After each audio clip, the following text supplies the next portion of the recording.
Kosovo, the Last Flame of Prekaz. An alternate history of Adem Jashari, the man who lived. Prologue, March 1998. The Siege of Prekaz. The air smelled of dust and death. Shells fell on the Jashari compound from all sides, shaking the walls like thunder. Inside, the family huddled together, uncles, cousins, mothers, children. Adem Jashari stood by the window, rifle in hand, staring into the smoke. He had made peace with death. His plan was simple, to die standing, so his people would never kneel. But fate changed its mind. During the chaos, a wall collapsed. The blast threw him across the room, and darkness swallowed everything. When he woke, his ears rang with silence. The house was gone. The family, gone. Everywhere, only ashes. A villager found him half dead near the orchard and dragged him into the woods. The world believed Adem Jashari had fallen that day, but the Lion of Drenica was still breathing. Chapter 1. The Ghost in the Hills, 1998 to 1999.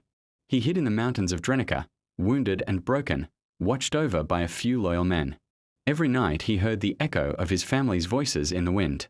He kept Basada's red hair ribbon tied around his wrist, the last piece of her. When UK fighters found him, they fell to their knees in disbelief. "Commander, they said you were dead." Adem looked at them, his voice gravel and grief. "Then let them keep believing it. A dead man can move more freely than the living." From that moment, the ghost of Prekaz became more powerful than the man himself. He organized ambushes, coordinated cells, and sent orders signed only with a single mark, fire. When NATO began its campaign, UK morale was unbreakable, because somewhere in the woods, the lion still roared. Chapter 2. The End of War, the Start of Silence, 1999 to 2002. When peace came, the world discovered the truth. Adem Jashari was alive. He walked into Pristina surrounded by stunned crowds. His beard had gone grey, his body thinner, but his eyes, those eyes, still blazed with something untamed.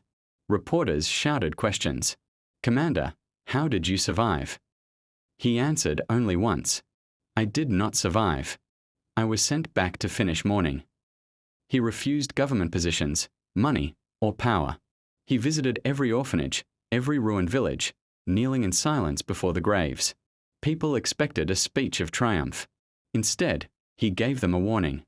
Do not build statues before you build schools. Do not celebrate freedom until you can feed the children it left behind. Chapter 3. The Man Who Wouldn't Rule, 2003 to 2010. The new leaders of Kosovo begged him to endorse them. He wouldn't. Foreign diplomats begged him to run for office. He refused. "I fought for the flag, not for the chair beneath it." He spent his years in Drenica, living quietly, visiting cemeteries, speaking to widows, veterans, and young soldiers. He became a figure both feared and revered, not a politician, but a moral compass everyone claimed to follow. When internal corruption scandals erupted, people asked, what would Adem say? And everyone gave a different answer.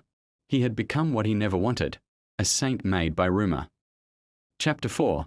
The Pilgrimage, 2011 to 2020. As Kosovo stabilized, Jashari aged into legend. Every March, thousands marched to Prekaz, carrying flowers, flags, and tears. He rarely appeared, but sometimes at dusk, villagers saw him sitting by the ruins of his old house, the rebuilt walls now a memorial. He would sit there for hours, talking quietly to no one. Once, a journalist dared to approach and ask, "Do you ever forgive?" Adem turned, eyes hollow but calm. "Forgiveness is not for the enemy," he said softly. "It is for the living. But the ones I loved are gone. So I forgive no one, not even myself." He died there, one evening in 2020, alone among the stones of Prekaz. They found him seated against the wall, holding that same faded ribbon, Basada's, around his wrist. Epilogue. The House of Smoke. Today, Prekaz is not just a memorial, it is a place of pilgrimage. People come from all over Kosovo, from the diaspora, even from Serbia, to stand where he made his last stand and his long silence. On the plaque outside his house, a single quote is engraved. "He lived when he was supposed to die, so the rest of us could live when we were supposed to forget." Every March, the wind through Drenica sounds almost like gunfire, almost like whispers. And the children of Kosovo grow up hearing the same story: how one man's survival became a curse, and how from his grief, an entire nation learned the price of freedom.